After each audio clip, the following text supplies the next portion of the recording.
কোস্টগার্ডের সাঁড়াশি অভিযানে অস্ত্র ও গোলাবারুদ সহ সুন্দরবনের দুর্ধর্ষ ডাকাত করিম শরীফ বাহিনীর এক সদস্যকে আটক করা হয়েছে। আটক ডাকাত ওসমান গনি সাতক্ষীরা জেলার আশাশুনি থানার বাসিন্দা। সে দীর্ঘদিন যাবৎ করিম শরীফ বাহিনীর সঙ্গে ডাকাতি এবং ডাকাত দলকে অস্ত্র ও গোলাবারুদ সরবরাহের মাধ্যমে সহযোগিতা করে আসছিল। বৃহস্পতিবার 12 মার্চ সকালে কোস্টগার্ড মিডিয়া কর্মকর্তা লেফটেন্যান্ট কমান্ডার সাব্বির আলম সুজন সাংবাদিকদের এ তথ্য জানান।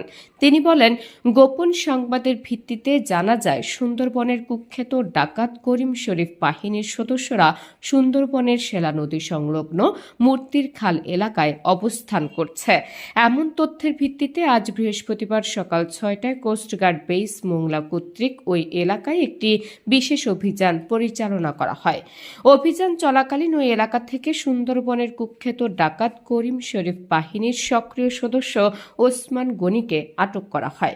পরবর্তীতে আটককৃত ডাকাতের তথ্যের ভিত্তিতে ওই এলাকায় তল্লাশি করে একটি একনলা বন্দুক, 16 রাউন্ড তাজা কার্তুজ এবং 5 রাউন্ড ফাঁকা কার্তুজ জব্দ করা হয়। জব্দকৃত আলামত ও আটককৃত ডাকাতের পরবর্তী আইনানুগত ব্যবস্থা গ্রহণের কার্যক্রম প্রক্রিয়াধীন রয়েছে।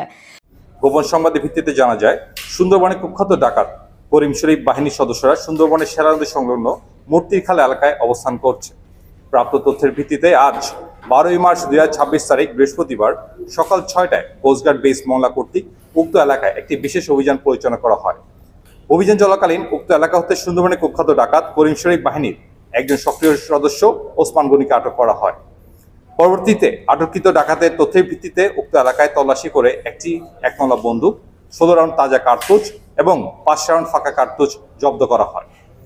আটককৃত ডাকাত ওসমান গনি সাতক্ষীরা জেলা আশাশুনি থানার বাসিন্দা। সে দীর্ঘদিন যাবৎ করিম শরীফ বাহিনীর সঙ্গে ডাকাতি এবং ডাকাত দলকে অস্ত্র ও গোলাবারুদ সরবরাহের মাধ্যমে সহযোগিতা করে আসছিল।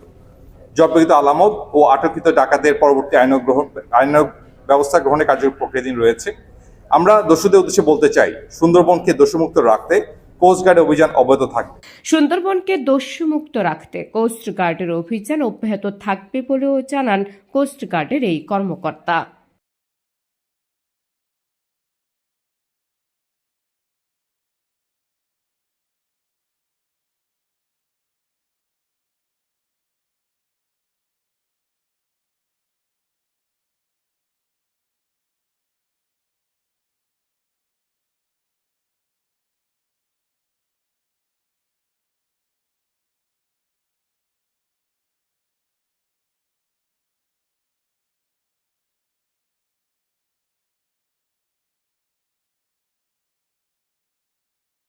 Desk report, Mongla post.